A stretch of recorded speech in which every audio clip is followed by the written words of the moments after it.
Hi everyone, I'm Cheryl and welcome to the Sewing Room channel. I'm going to demonstrate how to make this circle top. Isn't this pretty? This is a really good beginner's clothing sewing project, but be careful about the type of fabric that you select. I found it really easy to sew on this chiffon and also on gauze fabric. Gauze is probably my favorite. This top looks great over a tank top like this, or you can even put it over a camisole top, and it really dresses up your outfit. It has a boat neck up here at the top, which is a really easy neckline to do. Okay, let's get started. The first measurement that you want to do is to take a tape measure and measure from the base of your neck down to how far you want this top to go. Write that measurement down. So for my top, I want it to come down about 20 inches. I'm going to multiply that times 2. So that's 40 inches. And then I'm going to add 3 inches for seam allowances that I'm going to be doing. So then that total length is 43 inches. That comes out to about 1 1/4 yard of fabric. This is a layout of how you're going to fold your fabric. So I have folded this fabric with the selvage edges together. Those are the finished edges that are on your fabric. It's like how it is when you buy it off the bolt. Then at this end and this end, it's raw edges. So now you want to take this side here, take a hold of both corners and pull it across to this end over here. After you've folded the fabric, you now have folded edges up here, a fold edge here. Selvage edges are all together down here, and all of your raw edges are now together. You want to make sure you smooth your fabric out. And remember that measurement we totaled up to 43? We now want to divide it by 2, and that comes out to 21.5. So I'm going to take my long tape measure, and I'm just going to use this little seam guide, and I'm going to pretend that this is a 21-inch tape measure, and I'm going to put that top of the tape measure up here in the corner, and I'm going to mark at 21.5 inches here. Then I'm going to turn this a little bit, still keep the top up here in that corner, and mark again. And you're going to do that all the way over to the other side. Before you do any cutting, you want to either place pins on the inside of your markings to hold the fabric together. I use these great big heavy weights and lay it on my fabric. So it's whatever you have. Now I bought these weights at Home Depot.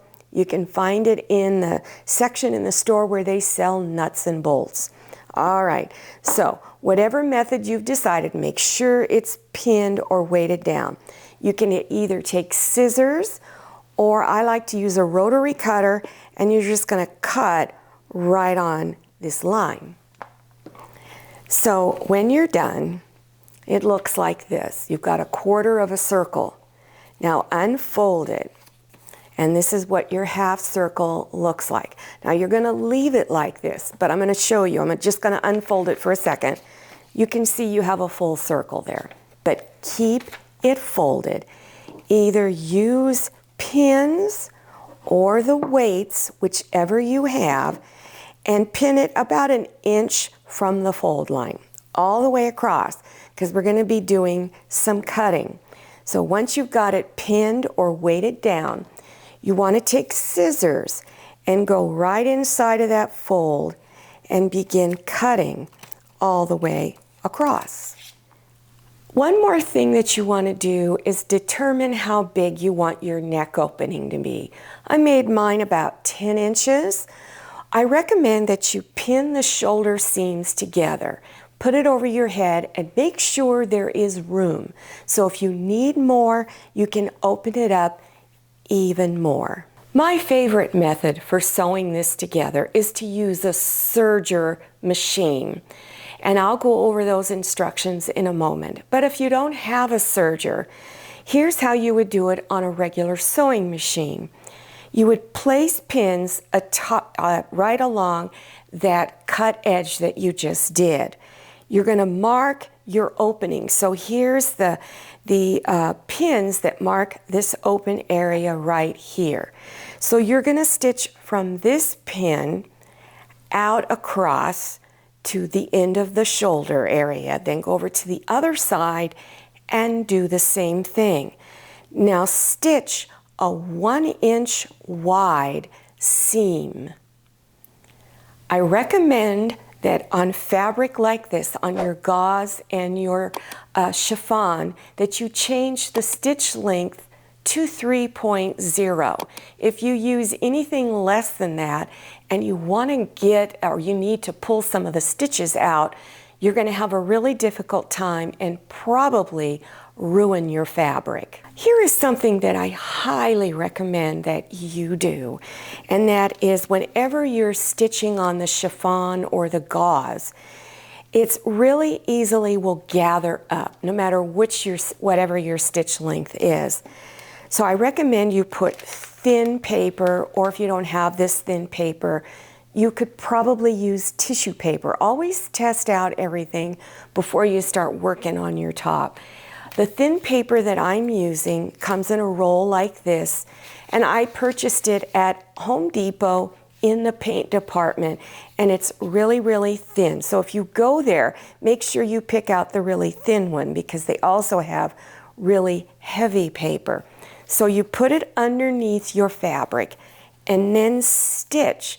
This will prevent it from puckering and gathering up. Then when you're done, you just fold the two sides of the paper and just kind of press on it. And then hold on to the fabric at one end and begin to just pull it off. Now I'm going to show you the Serger method, which is my favorite because it goes really fast. You can whip this out in less than an hour. So on the Serger method, you would take the two raw edges that go across the shoulder and your neckline area and run them through your serger separately, not together. Then bring the edges together and place pins where your neck opening is. And then you're going to stitch from one side of the neck opening across to the end of the fabric. I'm stitching just maybe 3/8 of an inch wide from the edge out here. And you do the same thing on the other one. So now press the shoulder seam area. You want to press those seams open. And then at the neckline, you want to also fold those edges back and press them open so that it looks like this. So here is the top side of the top, and I have stitched around this opening, but now I'm going to flip it over to the underside. So now on this one, when you're stitching around the neck, you're going to stitch about a little more than 1/8 of an inch all the way around. So you start, let's say over here in the corner, stitch across the seam down to the other end, and then stitch across and then go along this side.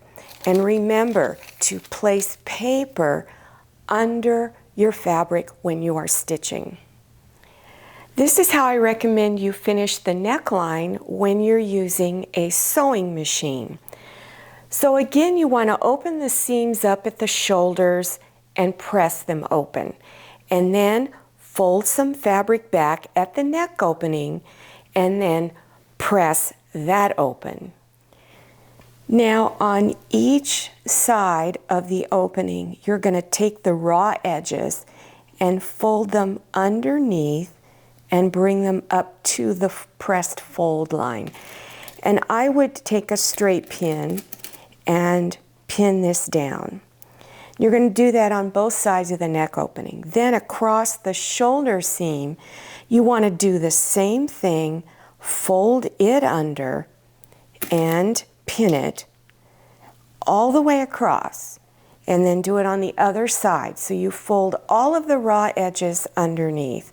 And then again on this, you want to put paper underneath your fabric, and you're going to stitch from the very end of the fabric all the way across this folded edge from one side to the other. Then come across to the other side and stitch it down all the way across. And again, use that paper. The last step is to hem the very bottom edge of the top. If you used a serger, all you need to do is fold it over just one time, again about 3/8 of an inch, and then do a straight stitch in the middle of that serged section there, and stitch that all the way around. To hem the top, if you're using a sewing machine, you want to fold that bottom edge over 1/4 of an inch and press it. Then fold it again 1/4 of an inch and press it with your iron. Then you're going to stitch on the inside. Whoops, let me get this down. So I want you to make sure you understand. This inside folded edge, you're going to stitch all the way around. And again, use paper. So the one big thing I want you to remember, if you're using a sewing machine, use paper underneath your fabric. If you're using a serger, you don't need the paper. I hope you enjoyed this tutorial. If you're interested in other clothing projects, check below your YouTube screen for those video links. All you need to do is scroll down to the description section below your screen. Click on Show More or the down arrow, and suddenly those links will begin to appear. Now, don't forget to follow me on Instagram and check out my Facebook page. Thank you so much for watching. I'll see you next time, and happy sewing. If you like the Sewing Room channel, one of the best ways to show your support is to subscribe by clicking on that red subscribe button and give this video a thumbs up. And don't forget to click on share to share this video with your friends. And make sure you click on the bell so you receive notifications for all my new videos. I'm Cheryl. This is Manny. See you next time.